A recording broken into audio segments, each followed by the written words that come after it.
diagram where you start from 12 note.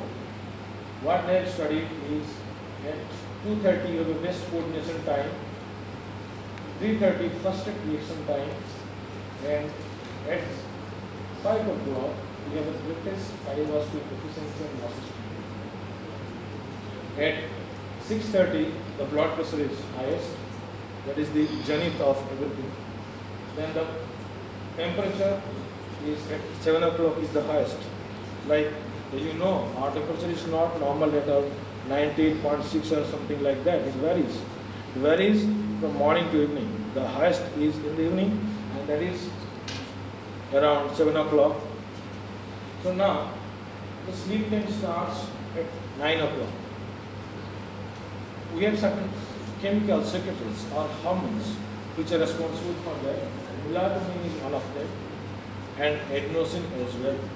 So melatonin secretion starts 9 o'clock, and next is comes your bowel movement suppressed. Usually in night our bowel and bladder movement is suppressed. That is because of biological clock. It is not because of that we suppress it, because in sleep you are not able to control anything. Because as you know, we have two type of sleep called REM and NREM. So REM sleep, which is around 40 to 40% during total sleep time. In an infant, the sleep time is around say 20 hours, but in case of an adult, it is minimum 6 to 7 hours.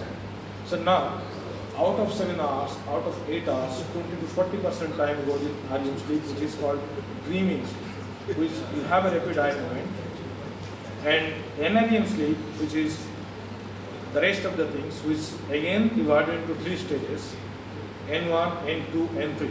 Out of three, N3 is the deep sleep.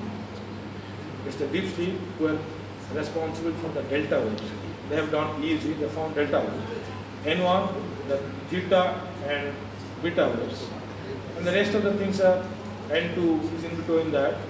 So it goes in cycle, NREM, REM, NREM, REM, like that. Before you wake up, you have a REM sleep. Probably you have a REM sleep where you dream and get up. Now, the midnight, after that, the 2 o'clock probably the deepest sleep time. That is called N3 of NREM sleep. Then the lowest body temperature comes at 4:30, and the blood pressure rise at again 6:45. Melatonin secretion stops at 7:30. Bowel movement likely starts at 8:30. And highest temperature is at 9 and alertness at 10. These are what is the normal sleep phenomena and the biological clock. Now, suppose you have a sleep deprivation. So what will happen? You can have irritability, you can have cognitive impairment, you can have memory loss, you can have moral judgment, severe learning hallucination, impaired immune system, risk of hyperdiabetes, risk of heart rate variability, so decreased time accuracy, you have about more of, I come later on that more of motorized accident occurs due to sleep apnea. Most of them have a study on that. Then other factors like growth of sexual risk of obesity, decreased temperature, all these are because of sleep deprivation. Now, what is the social impact of that?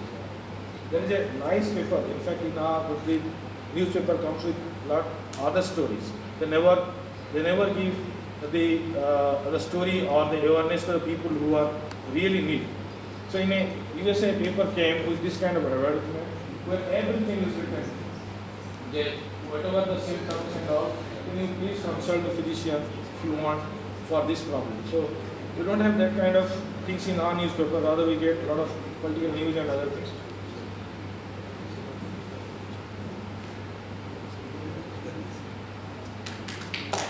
No, it's not finished. It's not finished.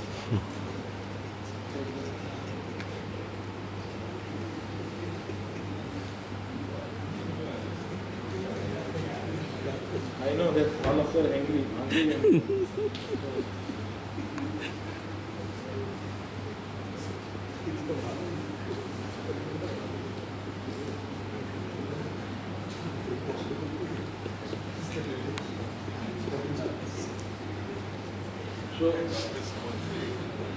75,000 people are screened and 75% out of that is diagnosed ASA.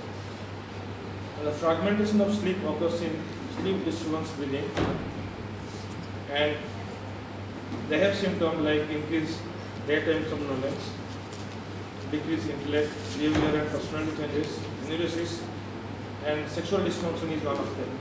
And receiving now, traffic vehicular accidents is more common in case of OSAPs because of lack of reaction time, lack of concentration, and judgment. So they have done a simulation taking OSA patients. They have seen 100 times they are more prone to taking out of track or out of road, and 7% or 7-time increase in the auto accident. Now reaction times very slow in case of OSA because of the sleep disturbance, and they have compared with blood alcohol level.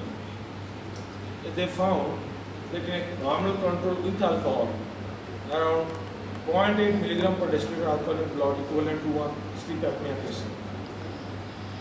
And they have done another study with those patients with uvular palatal pharyngeal lusty, that those are having palatal bulb palates or the bulb uvula, bifid uvulas, and they have seen the symptoms and other things have decreased, and the number of things are less in case of after surgery. So how we diagnose it? What is the process that we will diagnose? So history, physical examination, and sleep study. So what is history? As usual, like disturbed sleep, awaken with gasping, choking, restless sleep, Dr. loud Das, snoring, please sum up. tired, inappropriate feeling, sleep, weakness, apneas. Then usually bed partners, they used to complain that apneas and snoring. So now history and weight changes, thyroid, hormone abnormalities, GRDs, sleeping schedule, alcohol, other pre-medications like hypertensives and sedatives, antihistamines. So we can, BMI is one of the indicator of sleep apnea. If the BMI is more than 30, usually we take it between age and height. So neck size, again bulky neck, narrow pharynx, retrobronchia, nose, oral cavity like palate, uvula, tonsil, pilus, tongue, and other things you have to examine. And you have usually used to examine through a. So this is a very narrow pharynx. If you examine the pharynx, it's very narrow. Usually the soft palate is bulky. The uvula is, you can see there is very narrow. You can classify in other like sometimes the physiologists they classify as a ballopathy. Now you can examine through your bronchoscope or video laryngoscope, and you can determine the level, determine the, you can do the maneuvers like Muller's maneuver, like snore maneuver. You can able to know where is the exact your obstruction is and how much it is.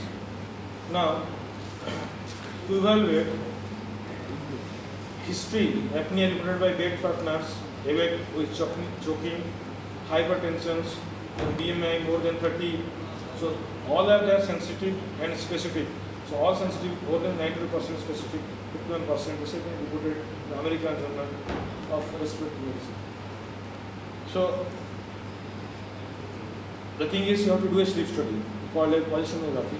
You have to do EEG, electropulsogram, saturation, electromyogram, snoring, and heart rate, plus shift of positions or the